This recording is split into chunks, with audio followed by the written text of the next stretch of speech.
વિદ્યાર્થી મિત્રો, ગઈ વખતે આપણે ચેપ્ટર નંબર 3માં છેલ્લે થોડીક વાત અધૂરી રહી ગઈ હતી. કોલોસ્ટ્રોમની વાત, દુગ્ધ સ્ત્રાવ, જેમાં કોલોસ્ટ્રોમની વાત અધૂરી હતી. કોલોસ્ટ્રોમ એટલે કે જ્યારે માતા બાળકને જન્મ આપે અને શરૂઆતનું જે પ્રથમ દૂધ હોય એને આપણે કોલોસ્ટ્રોમ કહીએ છીએ, જે પીળા રંગનું હોય અને એન્ટીબોડી સભર હોય. હવે એવું જે દૂધ છે કે એન્ટીબોડી સભર છે, તો એનો મતલબ એ બાળકને શું આપે છે? તો રોગ પ્રતિકારક શક્તિ આપે છે, તો જે બાળક માટે ખૂબ જ જરૂરી હોય છે. તો પહેલાં શું કરતા હતા? આવું જે દૂધ હતું કે શરૂઆતનું દૂધ એને એ લોકો નીકાળી દેતા હતા અને ત્યાર પછી બાળકને દૂધપાન કરાવવાનું શરૂ કરતા હતા. પણ જ્યારે ધીરે ધીરે સાયન્સ આગળ વધતું ગયું એટલે ખ્યાલ આવતો ગયો કે ભાઈ કોલેસ્ટ્રોમવાળું જે દૂધ છે, એટલે કે એન્ટીબોડી સભર દૂધ છે, એ દૂધને નિકાળી નથી દેવાનું, પરંતુ બાળકને જ એ સૌપ્રથમ આપવાનું છે, કે જેના કારણે બાળકને રોગ પ્રતિકારક શક્તિમાં વધારો થતો જશે અને બાળક કોઈ પણ રોગ સામે લડવાની શક્તિ ધરાવશે.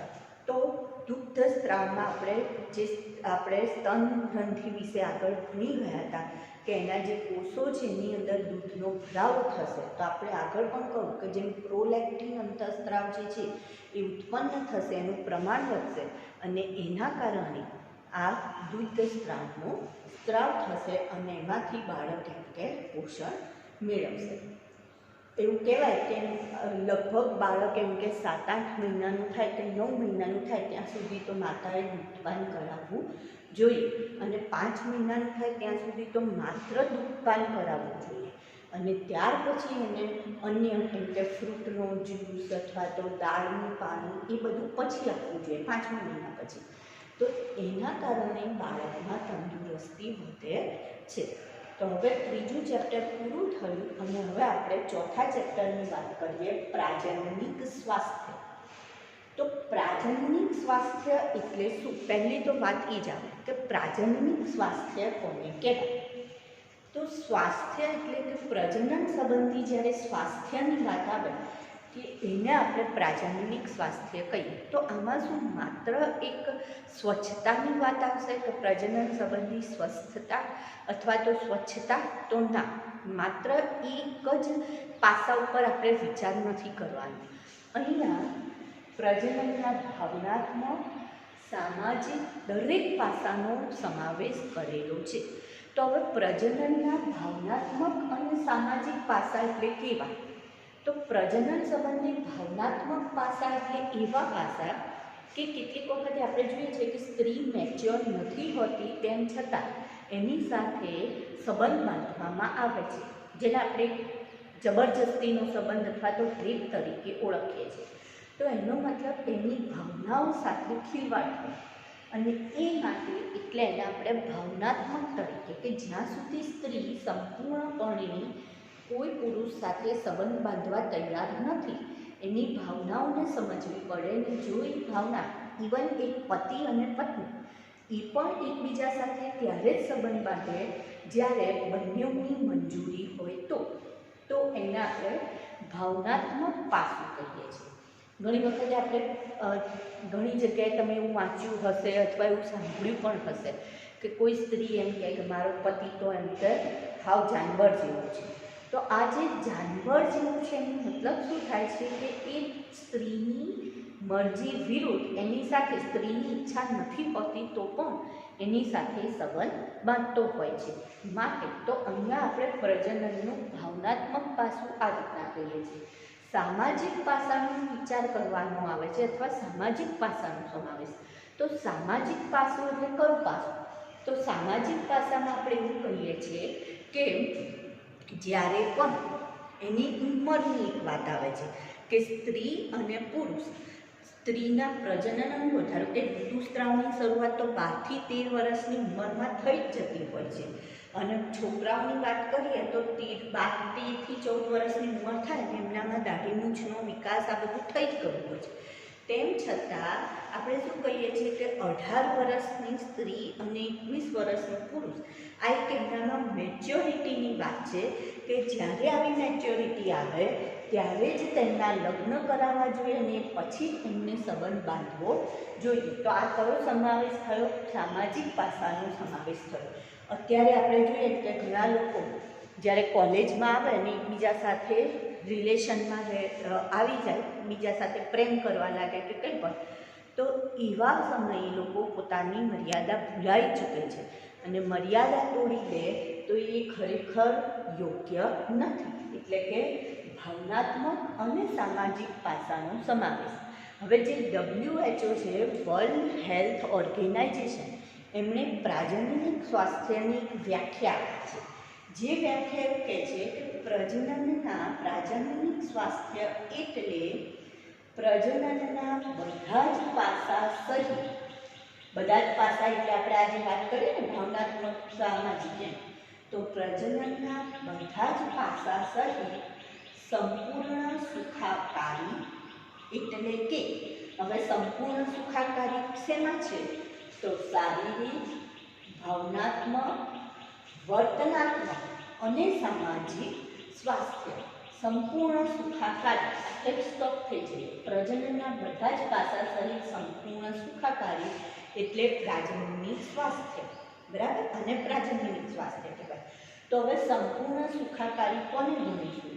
તો કે શારીરિક, ભાવનાત્મક, વર્તનાત્મક અને સામાજિક સ્વાસ્થ્ય જે હોય, સારું હોય, એને સંપૂર્ણ સુખાકારી કહેવાય.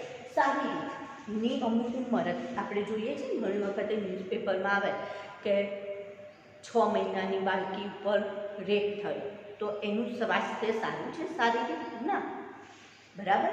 તો ક્યારે શારીરિક સ્વાસ્થ્ય સારું કહેવાય? તો જ્યારે એના સંપૂર્ણ અંગોનો વિકાસ થાય ત્યારે એનું સ્વાસ્થ્ય સારું કહેવાય. 18 વર્ષ પછી આપણે એને કહીએ છીએ તો સારું. ભાવનાત્મક આગળ આપણે વાત કરી. હવે વર્તનાત્મક, તો સ્ત્રી સાથે સમકક્ષ વર્તન કરવાનું. સ્ત્રી એ કોઈ એક માત્ર એમ કે એમનું સાધન નથી, પણ એમની સાથે સારી રીતના વર્તન કરવામાં આવે એટલે વર્તનાત્મક. અને સામાજિક આપણે વાત કરીએ તો આ બધા જ પાસાઓનો જ્યારે સમાવેશ કરી લેવામાં આવે ત્યારે આપણે એને શું કહીએ છીએ? પ્રાજનનિક સ્વાસ્થ્ય તરીકે ઓળખીએ છીએ, બરાબર? હવે આ પ્રાજનનિક સ્વાસ્થ્ય માટે કેટલાક આગળ જતાં એમ કે કેટલાક પ્રોગ્રામો, હવે કેવી રીતના આપણે સમાજમાં, પ્રજામાં આના માટે એક કરી શકીએ કે ભાઈ દરેકને ખ્યાલ આવે કે શું કરવું જોઈએ, જાગૃતિ કેવી રીતના આપણે લાવી શકીએ, તો એના માટે એક કાર્યક્રમ ચાલે છે જેનું નામ છે RCH, reproductive and child health care programme, અથવા તો પ્રજનન અને બાળ સ્વાસ્થ્ય સંભાળ કાર્યક્રમ. હવે આ લોકો શું કરે? આ જે કાર્યક્રમ છે એમાં એ લોકો કરે શું? તો આ કાર્યક્રમ હેઠળ એ લોકો જનજાગૃતિ લાવવા પ્રયત્ન કરે. તો જનજાગૃતિ કેવી રીતના આવે? તો એ લોકો એક ગામડાઓમાં જાય, ત્યાં શેરી નાટક કરે, અને લગતું શેરી નાટક કરે, સમજાવે કે ભાઈ 2 બાળક હોય તો બહુ થઈ ગયું, એક સૂત્ર આપે, એક કે બાદ અભી નહીં, 2 के बाद कभी नहीं, આવું એક સૂત્ર આપે. 1 के बाद अभी नहीं, 2 के बाद कभी नहीं, એમ. અને પછી એ લોકોને નાટકો ભજવીને સમજાવે કે જો એક ફેમિલી છે કે જેમાં ઓછા બાળકો છે, એક ફેમિલી છે જેમાં વધારે બાળકો છે, તો ઓછા બાળકવાળું ફેમિલી સરસ રીતના જીવી શકે છે, વધારે બાળકવાળું ફેમિલી સારી રીતના જીવી શકતું નથી, એમને બધી તંગી પડે છે.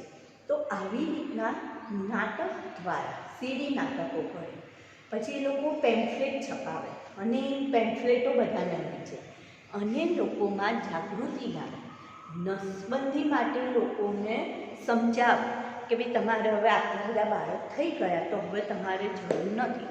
અને આના માટે સરકાર પણ ઘણા બધા પ્રયત્નો કરીએ છે. જે ગામડાઓ છે કે જ્યાં માણસો આવી રીતના ના સમજતા હોય તો સરકારે સ્કીમ મૂકી છે કે તમે જો નસબંધી કરાવો તો જે સરકારી હોસ્પિટલો છે ત્યાં તમને ફ્રી ઓફમાં કરી આપવામાં આવે નસબંધી, અને એની સામે સરકાર તમને 500 રૂપિયા આપે કે જેથી તમે એમ કે નસબંધી કરાવી એનું ઇનામ પેટે તમને આપે. તો આવી સ્કીમ પણ સરકાર મૂકતી હોય છે. શેના માટે મૂકે? તો આપણે વસ્તી વિસ્ફોટ થઈ રહ્યો છે. આપણે જોઈ રહ્યા છીએ કે ઘણી વસ્તી વધી રહી છે, પણ અમુક આપણે જોઈએ છે કે અમુક હવે ખરેખર જે એજ્યુકેટેડ ખરેખર જે અમુક લોકો છે એ લોકો ભલે એક સંતાનમાં છોકરી હોય કે ગમે તે હોય, પણ એ લોકો બસ કે હવે અમને આગળ જોતું નથી, બાબો કે બેબી ડઝન્ટ મેટર, એને કોઈ જ વાંધો નથી, પણ હવે અમારે કોઈ જ બાળક આગળ જોતું નથી, અમે એક જ બાળકને વ્યવસ્થિત ભણાવીએ, તો એ લોકો ત્યાં સ્ટોપ થઈ જતા હોય. પણ ઘણા લોકો આપણે જોઈએ છે કે જે લોકો આવી રીતના સ્ટોપ થતા નથી. તો આવા લોકોમાં જાગૃતિ લાવવા માટે આ પ્રોગ્રામ ચાલતો હોય છે. બીજું કેટલીક જગ્યાએ આપણે જોઈએ તો ત્યાં નાના લોકો પણ, નાના બાળકો એને કયા તો 11th-12thમાં ભણનારા તમારા જેટલા બાળકો પણ જેમનામાં જિજ્ઞાસા વૃત્તિ વધારે હોય, તો એવા બાળકો આવા રસ્તે જતા રહેતા હોય છે, સેક્સ તરફ વળી જતા હોય છે. તો એવા લોકોનામાં પણ જાગૃતિ લાવવા માટેના પ્રયત્નો આ લોકો કરતા હોય છે. અમેરિકામાં જ્યારે એક સ્કૂલનો સર્વે કરવામાં આવ્યો તો 11મા ધોરણની છોકરીઓને માંથી જેટલી પણ એ લોકોને જ્યારે બોડી ચેકઅપ, હેલ્થ ચેકઅપ કરવામાં આવ્યું તો જેટલી છોકરીઓ હતી એમાંથી 50% છોકરીઓ પ્રેગ્નેન્ટ હતી. તો આ શું બતાવે છે કે ત્યાં તો એવી સંસ્કૃતિ છે, આપણે પાશ્ચાત્ય સંસ્કૃતિ નથી, તેમ છતાં આપણા ત્યાં પણ લોકો કુતૂહલતાના કારણે આવા રસ્તે વળી જતા હોય છે. તો વચ્ચે એક વખતે ગવર્મેન્ટમાં એવો એક ચાલેલો ઇસ્યુ કે ભાઈ જ્યારે 11-12માં બાળક આવે તો એ બાળકને જાતીય શિક્ષણ આપવું જોઈએ, પણ એમાં કેટલાક વિરોધ પણ થયા કે જો 11-12થી જ બાળકને જાતીય શિક્ષણ આપવામાં આવે તો કેટલીક વખત એવું પણ થાય કે બાળક એ દિશામાં ના જતું હોય તો પણ એ દિશામાં જતું રહે. તો આવા બધા ડિસ્પ્યુટના કારણે નક્કી કર્યું કે ના ભાઈ, બાળકને જાતીય શિક્ષણ આપવાનું નથી. તો શું થાય છે કે કેટલીક વખત બાળકો ખોટા રસ્તે વળી જતા હોય છે. તો આવા કાર્યક્રમો દ્વારા તેમને સાચો માર્ગ બતાવવામાં આવતો હોય છે. તો એટલા માટે RCH જે છે એ આવા કાર્યક્રમો કરે છે અને બાળકોમાં, અને સાથે સાથે કેટલાક આપણે જોઈએ છે કે અમુક કાસ્ટમાં એવું પણ હોય છે કે બાળ વિવાહ થઈ જતા હોય છે ને એ લોકો પછી 15-16 વર્ષે તો છોકરીને મોકલતા પણ થઈ જતા હોય છે. તો એવા લોકોમાં વધારે નોલેજ લાવવા, જાગૃતિ લાવવા માટે આવી રીતના પ્રોગ્રામો થતા હોય છે. કેટલીક વખતે આ જે એડ્સ જેવા રોગોથી બચાવવા માટે પણ, એને જાતીય સંક્રમિત રોગ કહેવાય, તો એવા રોગોથી બચાવવા માટે પણ આવા કાર્યક્રમો કરવા પડે છે. જેમાં મેં કહું કે દ્રશ્ય શ્રાવ્ય કાર્યક્રમો કરતા હોય એટલે સીડી નાટકો કરતા હોય, પેમ્ફલેટ છાપી નાખતા હોય. હવે લોકોને જાતીય સંબંધિત સમસ્યાઓ કઈ છે? જાતીય સંબંધિત સમસ્યાઓ તો જેવી કે ગર્ભધારણ, કે કેટલાક લોકોને એવા પ્રશ્નો હોય તો ભાઈ અમે કઈ ઉંમરે ગર્ભધારણ કરી શકીએ, કઈ ઉંમર સારી છે અમારે ગર્ભ રાખવા માટે, પ્રસૂતિ કેવી રીતના થશે, ક્યારે થશે, નોર્મલ થાય સારું, સિઝરિયન થાય સારું, આવા બધા પ્રશ્નો હોય. જાતીય સંક્રમિત રોગ, સેક્સ્યુઅલી ટ્રાન્સમિટેડ ડિઝીઝ, ગર્ભપાત કરાવવો કેટલા મહિને કરાવી શકાય? આમ તો આપણા ત્યાં હવે ગર્ભપાત થતો નથી, પણ કયા કિસ્સામાં થઈ શકે આપણે આગળ વાત કરીશું. કે ધારો કે કોઈના ઉપર રેપ થયો હોય અને બાળક રહી જાય, ગર્ભ રહી જાય તો એ ગર્ભપાત કરાવી શકે, અથવા તો કોઈનું બાળક ખોળખા પણ વાળું હોય તો પણ એ ગર્ભપાત કરાવી શકે.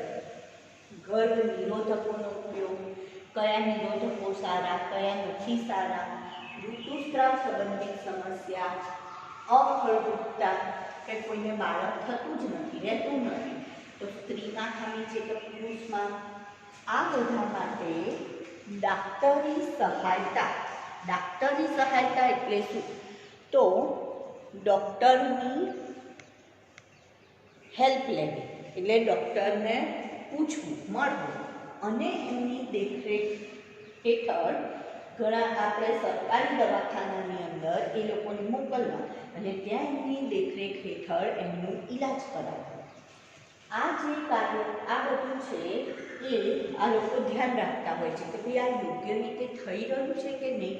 લોકોને જે પણ જાગૃતિ ફેલાવવા માટે સરકાર પ્રયત્ન કરી રહી છે તો એ ખરેખર એ પ્રયત્ન સફળ થઈ રહ્યા છે કે નહીં. એ સાથે સાથે વધતી માદા ભ્રૂણ હત્યાનો અટકાવ, જે લિંગ પરીક્ષણ કરાવતા હોય છે બરાબર, અને જોવે કે ભાઈ છોકરી છે તો ઘણા લોકો એવું કહે છે કે આપણે છોકરી રાખવી નથી, તો એ લોકો બાળકનું ભ્રૂણ હત્યા કરતા હોય છે. લિંગ પરીક્ષણ માટે પૂર્વ જળ કસોટી, જેને એમ્નિઓસેન્ટેસિસ તરીકે પણ ઓળખવામાં આવે છે, તો આના ઉપર પણ પ્રતિબંધ મૂકવો જરૂરી છે અને મુકાઈ ગયો છે. તમે ઘણી બધી લેબોરેટરી કે ત્યાં જાઓ અથવા તો તમે ગાયનેક ડૉક્ટરના ત્યાં જાઓ તો ત્યાં બહાર બોર્ડ મારેલું હશે કે અમારા ત્યાં કોઈ પણ પ્રકારનું લિંગ પરીક્ષણ થતું નથી, લિંગ પરીક્ષણ એ કાનૂની ગુનો છે, આવું લખેલું હોય છે. તો લિંગ પરીક્ષણ માટેની કસોટી શું છે? ઉલ્વજળ કસોટી. તો આમાં શું કરવામાં આવે, તો જે માતા હોય એના ગર્ભાશયમાંથી ઉલ્વજળ લેવામાં આવે છે. જે ભ્રૂણ હોય ભ્રૂણનું થોડુંક ઉલ્વ પ્રવાહી, ભ્રૂણમાંથી થોડુંક ઉલ્વ પ્રવાહી લેવામાં આવે અને એની કસોટી કરવામાં આવે અને એના ઉપરથી નક્કી કરે કે ભ્રૂણ છોકરો હશે કે છોકરી. ઘણા ડૉક્ટરો એટલા હોશિયાર હોય કે સોનોગ્રાફી દ્વારા પણ એમને ખબર પડી જાય કે બાબો હશે કે બેબી. તો આપણા ત્યાં હવે એના ઉપર, અને જો કોઈ ડૉક્ટર આવું કરતા પકડાઈ જાય લિંગ પરીક્ષણ કરતા, તો એનું જે સર્ટિફિકેટ હોય ડૉક્ટરી સર્ટિફિકેટ એ કેન્સલ કરી દેવામાં આવે અથવા તો એને સસ્પેન્ડ કરવામાં આવે અને એના ઉપર કેસ પણ થઈ શકતો હોય છે. તો આ બધું જે છે એ આ પ્રાજનનિક સ્વાસ્થ્યને લગતા જે પણ કાર્યક્રમો કરતા હોય સરકારી માણસો, એ લોકોએ આ બધું શું કરવાનું હોય છે, ધ્યાન રાખવાનું હોય અને એના અંતર્ગત એ લોકોએ કામ કરવાનું હોય. તો આ તો સરકારી જે પણ હશે સંસ્થાઓ એ લોકો આ બધું કામ કરશે, પણ કેટલીક બિનસરકારી સંસ્થાઓ પણ એમાં મદદરૂપ થતી હોય છે બરાબર. અને એવી જ રીતના એ લોકો ગર્ભ નિરોધક ગોળીઓ પણ બનાવતી હોય છે, જેમ કે central drug research institute, central drug research institute.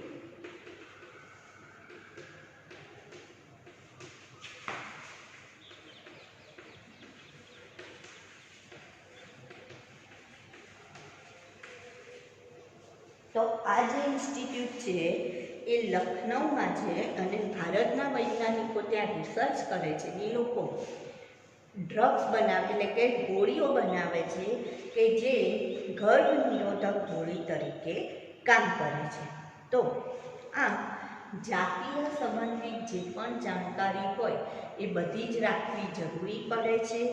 ડૉક્ટરની સલાહ લેવી પડે છે પ્રસૂતિ માટે, ગર્ભ નિરોધકો માટે, કોઈને ગર્ભપાત કરાવવાનું હોય તો એના માટે, ઋતુસ્રાવ સંબંધિત કંઈ પણ સમસ્યાઓ હોય તો એના માટે, અને જો આવો કોઈ પણ જાતીય રોગ હોય તો એના નિદાન માટે પણ અને સારવાર માટે એવી આ બધી હોસ્પિટલો હોય છે. જે સરકારી હોસ્પિટલો હોય ત્યાં આના માટેનું સગવડ હોય છે. તમે આશા બહેનો એવું શબ્દ સાંભળ્યો હશે, આંગણવાડી, તો એ લોકો પણ આના ઉપર કામ કરતા હોય છે. અને જે સ્ત્રી ગર્ભવતી હોય તો એ સ્ત્રી ત્યાં નોંધાઈ આવે તો એને જ્યારે પણ એનું બાળક જન્મે તો ત્યારે પહેલાં જન્મ્યા પહેલાં આપણી સરકારે હવે એવી કે તમે જો સિવિલમાં નોંધાઈ લો કે ભાઈ હવે આ સ્ત્રી ગર્ભવતી છે તો એને કેલ્શિયમની, આયર્નની ગોળીઓ ત્યાંથી પૂરી પાડવામાં આવે છે. એ ઉપરાંત જ્યારે એને બાળક જન્મે તો બાળકને પણ અમુક સમય સુધી ત્યાંથી બાળક માટેનું જે ફૂડ હોય એ મોકલવામાં આવે અને દવાઓ પણ મોકલતા હોય છે. તો આવું હવે ચાલુ થયું છે આપણા ત્યાં પણ હજી એને થોડું વિકાસ થતાં વાર લાગશે. ઘણી જગ્યાએ બરાબર કામ ચાલે છે, ઘણી જગ્યાએ એવું થાય કે બરાબર થતું નથી અને લોકો સુધી એ વસ્તુઓ પહોંચતી નથી. બરાબર. વસ્તી વિસ્ફોટ અને જન્મ નિયંત્રણની જો વાત કરીએ આપણે, તો જન્મ નિયંત્રણના જે સાધનો કહીએ છે એટલે કે ગર્ભ નિરોધકો, એની વાત આપણે પછી કરીશું. ખાલી અત્યારે વસ્તી વિસ્ફોટની વાત કરીએ તો વસ્તી વિસ્ફોટની જો વાત કરીએ તો 1900ની જે સાલ હતી ત્યારે વસ્તી હતી 2 બિલિયન જેટલી, 2 બિલિયન હતી. 2000ની સાલમાં 6 બિલિયન. કેટલા બિલિયન? 6. અને 2011માં 7.2 બિલિયન જેટલી થઈ ગઈ. બરાબર. આઝાદી પછી વસ્તીમાં ધીરે ધીરે કેટલો વધારો થયો એ આપણે સમજી શકીએ છીએ. અને એનું કારણ છે કે જે માતૃ મૃત્યુ દર છે, માતૃ મૃત્યુ દર, એમાં ઘટાડો થતો જાય છે. માતૃ મૃત્યુ દરમાં ઘટાડો થયો. તો માતૃ એટલે મધર, અથવા તો એને કહેવાય maternal mortality rate. Maternal mortality rate. તો મેટર્નલ મોર્ટાલિટી રેટમાં ઘટાડો થયો, સાથે સાથે બાળ મૃત્યુ દરમાં પણ ઘટાડો થયો. ઇન્ફન્ટ મોર્ટાલિટી રેટ એમાં પણ ઘટાડો થયો. તો કેમ એમાં ઘટાડો થયો? તો નવી નવી દવાઓ શોધાતી ગઈ, નવી નવી ટેકનોલોજી શોધાતી ગઈ, તો એના કારણે આમાં ઘટાડો થયો. અને જ્યારે આમાં ઘટાડો થાય છે તો અને સાથે સાથે પ્રજનન કરી શકે એવા જે વ્યક્તિઓ છે એમની સંખ્યામાં વધારો થયો. અને એના કારણે એમ કે વસ્તી વિસ્ફોટ થયો, વસ્તી વધતી ગઈ. હવે જે આપણે આગળની વાત છે કે કેવી રીતના એનું નિયંત્રણ કરવું એ આપણે પછી લઈશું.